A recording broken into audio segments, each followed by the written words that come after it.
যত কালো টাকা আমরা একটা গরু পালছি, এই গরুটা আমি কিনছি 1,55,000 টাকা। এই গরুটা আমি পালছি 3 বছর। এর পেছনে খরচ কত বলেন? আপনারা বলেন কত খরচ হতে পারে? পার বছরে 2 লাখ, পার বছরে 2 লাখ সর্বনিম্ন। 3 দোকানে 6 লাখ আর 1,55,000 কিনা 7,55,000। আমার আসতে খরচ হয়েছে গরুটা 7,000 টাকা। একটা গরু 1 লাখ টাকা কিনে আছে 8 লাখ টাকা। এর দাম বলে 4 লাখ টাকা। অথচ এই মাপের গরু একটা বড় ফার্মের দাম থাকছে 1.5 কোটি, 70 লাখ 80 লাখ। অথচ সেখানে গিয়ে গরু কিনতেছে। আমি এক মিনিট বলি, একটা ছাগল বিক্রি হইতেছে 15 লাখ, যার ওজন নাকি আপনার শুধু 15 লাখ না 1 কোটি টাকাও বিক্রি হয়েছে। না বিক্রি হয়েছে, কিন্তু আমি শুধু এটার কথাটাই আমি বলি, সেটার ওজন কত? ছোট একটা আমরা কি 6 মাসের বা 1 বছর একটা বাছুরের ওজনের সমান।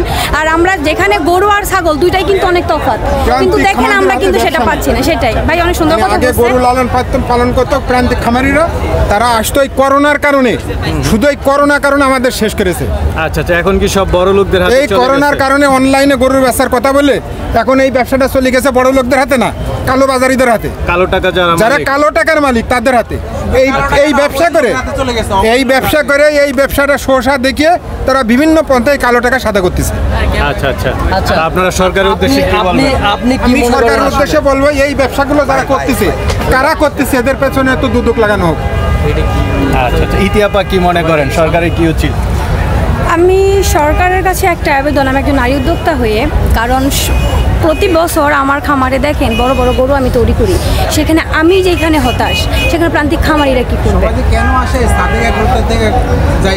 সেটা হচ্ছে মানে খামারিরা হচ্ছে মানে আমি যেখানে হতাশ সেখানে প্রান্তিক ছোট ছোট খামারিরা কি করবে?